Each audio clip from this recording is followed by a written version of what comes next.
नेपाल के रासुआ जिले में भारी तबाही मचा दी है। हम्म। बुधवार सुबह सुबह करीब 9 बजे तिब्बत की तरफ से भारी मात्रा में पानी भोटकोशी नदी में दाखिल हुआ और देखते ही देखते नदी ने रौद्र रूप ले लिया। नेपाल के department of hydrology and meteorology ने मुताबिक इस बाढ़ का असर भोटेकोशी से लेकर त्रिशूली नदी तक देखा जा रहा है और डाउनस्ट्रीम जो इलाके हैं उनके लिए भी अलर्ट जारी कर दिया गया है। सबसे ज्यादा असर रासुआ जिले के तिमुरे इलाके में हुआ है। तिमारू जो तिमुरे का कस्टम ऑफिस एरिया भी बाढ़ से प्रभावित हो चुका है। स्थानीय बस्तियों, सड़कों और दूसरे इंफ्रास्ट्रक्चर को नुकसान पहुंचने की खबर पहुंची है और कई जगहों पर पानी का बहाव इतना तेज था कि लोगों को सुरक्षित स्थानों की तरफ जाने की चेतावनी दी गई है। काठमांडू पोस्ट के मुताबिक सिक्योरिटी पर्सनल्स के भी लापता होने की खबर आ रही है और फिलहाल कैजुअलिटीज और डैमेज की पूरी तस्वीर हमारे सामने अभी साफ नहीं है। इस बाढ़ को लेकर सबसे बड़ा सवाल है कि आखिर इतनी मात्रा में वह पानी कैसे बढ़ गया अचानक, वो भी। तो नेपाल का जो नेपाल की अथॉरिटीज हैं उन्होंने ये बताया कि फ्लड तिब्बतन साइड से आया है। इसकी एग्जैक्ट वजह अभी इन्वेस्टिगेशन के तहत है, लेकिन ग्लेशियल लेक आउटबर्स्ट फ्लड यानी ग्लोफ की संभावना से इनकार नहीं किया जा सकता है। यानी तिब्बत में किसी ग्लेशियल लेक के अचानक टूटने या ड्रेनेज के कारण बड़ी मात्रा में पानी नीचे की तरफ आया हो सकता है, लेकिन इस स्टेज पर अभी हम इसे कंफर्म ग्लोफ नहीं कह सकते हैं क्योंकि हम्म। नेपाल का फ्लड फोरकास्टिंग डिवीजन भी प्रगति बहुत फिलहाल इससे। महत्वपूर्ण है। 1000 से ज्यादा लोगों का लापता हो जाना और कहा यह जा रहा है कि संख्या बहुत ज्यादा बढ़ सकती है। तो ये सिर्फ एक सामान्य बाढ़ नहीं, ये एक प्रलय है जिसने नेपाल की धरती पे दस्तक दिया है और अब नेपाल को इस प्रलय से उबरने में यह तय है बहुत समय लगने वाला है।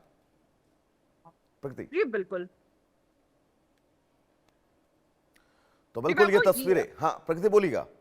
जी जी बाबू, ये जो पूरा इलाका है वो हिमालयन रिवर सिस्टम का एक हिस्सा है और तिब्बत से निकलने वाली नदियां नेपाल में प्रवेश करने के बाद तेजी से नीचे की ओर बहती हैं और अगर ऐसे में ऊपर किसी ग्लेशियर या ग्लेशियल लेक से अचानक पानी रिलीज होता है तो डाउनस्ट्रीम कम्युनिटीज के पास रिस्पॉन्स के लिए बेहद कम समय बचता है और इस घटना का जो असर है वो सिर्फ लोगों और घरों तक सीमित नहीं रह गया है।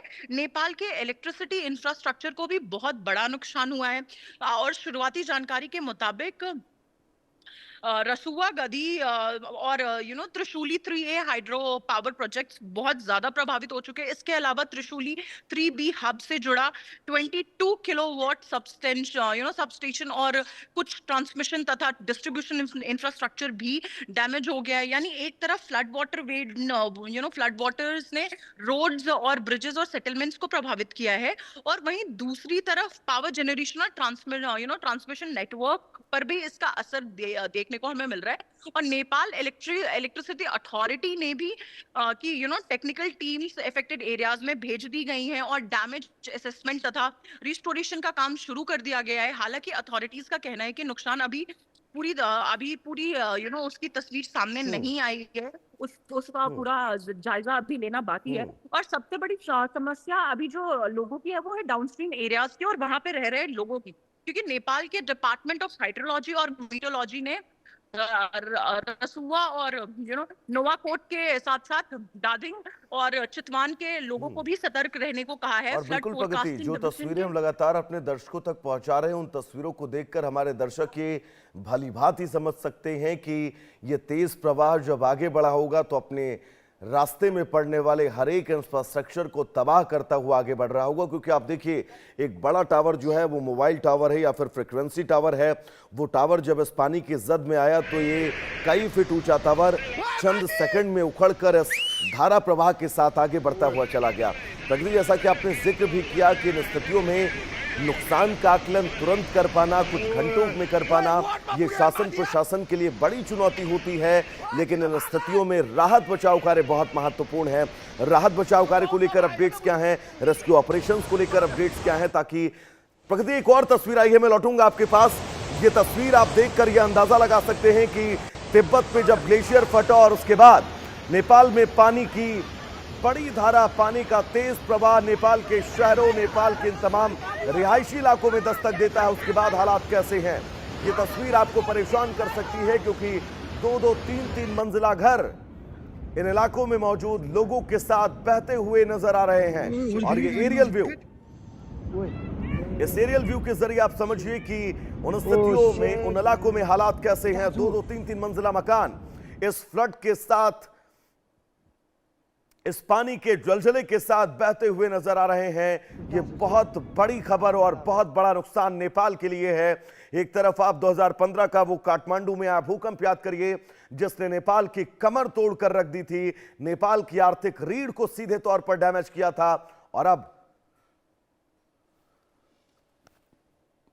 तिब्बत में ये ग्लेशियर। हमारे साथ अनिल जी जुड़े हुए हैं, आपदा विशेषज्ञ हैं। सर, बहुत स्वागत है इंडिया न्यूज पर। ये तस्वीरें नेपाल से आ रही, परेशान करने वाली हैं। एक बार इन तस्वीरों को देखकर आप ये आकलन करिए कि नेपाल की स्थितियां कितनी भयानक हो सकती है, हमारे दर्शकों को समझाइएगा। देखिए, ये जो घटना है थोड़ी काफी अप्रत्याशित घटना है। और अभी नेपाल बहुत सारी चीजों से वैसे ही जूझ रहा था। पॉलिटिकल जो ऊपर नीचे चीजें हैं वो भी एक स्थिति थी।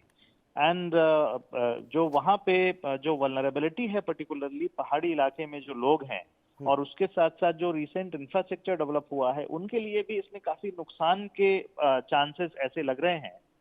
और अभी पूरी तरीके से आकलन तो नहीं आया है, लेकिन इसमें जो पहाड़ी क्षेत्रों में रहने वाले लोग हैं उनको नुकसान होगा ही।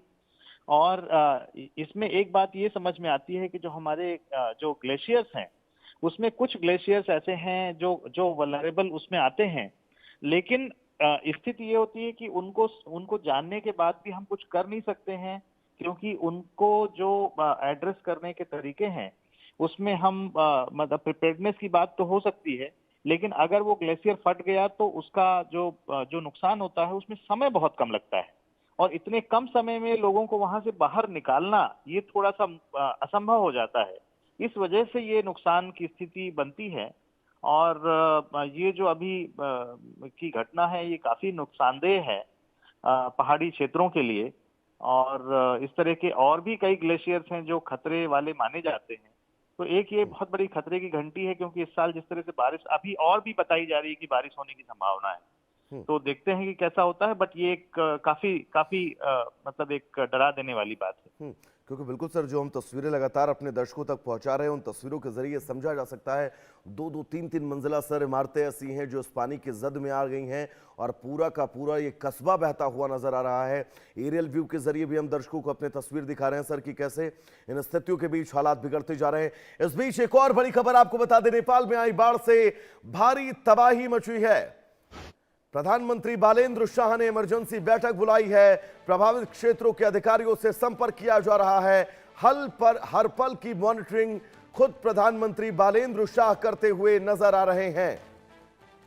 तो यानी कि नेपाल के अंदर आई ये तबाही, और इन तबाही की तस्वीरों के बीच आप हालात समझिए कितने मुश्किलों भरे हैं नेपाल के अंदर, क्योंकि बाढ़ में 1000 से ज्यादा लोगों के बहने की खबरें हैं।